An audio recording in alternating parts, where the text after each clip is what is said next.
구치소에 수용됐다가 병원 치료 중 달아나 사흘 동안 도주국을 벌인 김길수와 관련해 법무부가 조사 결과를 발표했습니다. 당시 김길수를 담당했던 직원 4명에 대해 중징계를 요구하고 병실 내 카메라 설치 등 대책도 마련하겠다고 밝혔습니다. 취재기자 연결해 자세히 알아보겠습니다. 홍민기 기자. 네, 법무부입니다. 김길수 도주국과 관련해서 법무부가 조사 결과를 발표했죠. 네, 그렇습니다. 지난 4일 김길수가 경기도 안양의 한 병원에서 도주한 지 19일 만입니다.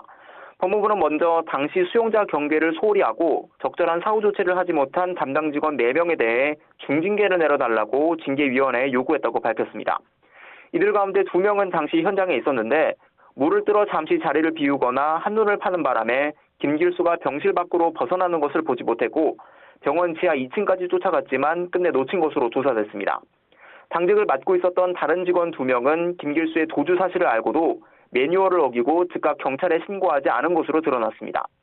그 사이 김길수는 병원 직원 옷으로 갈아입고 유유히 병원을 빠져나와 택시를 잡아타고 도망칠 수 있었습니다.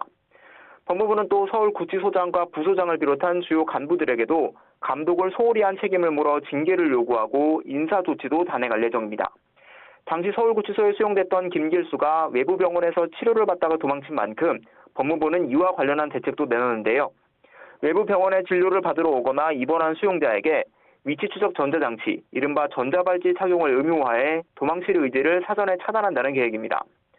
또 병실 안에 고성능 카메라를 설치해 상황실 근무자가 감시할 수 있도록 해서 현장 근무자와 함께 2중, 3중으로 감시하기로 했습니다.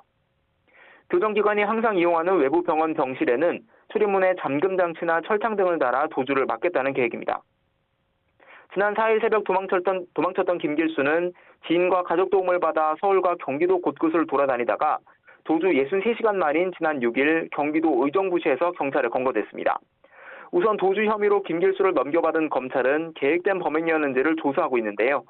김길수가 수감된 계기였던 특수강도 혐의 사건은 이미 재판에 넘겨졌고 5억 원대 전세 사기를 벌인 혐의에 대해선 경찰 수사가 진행되는 등 김길수를 둘러싼 각종 사법 절차도 계속 이뤄지고 있습니다.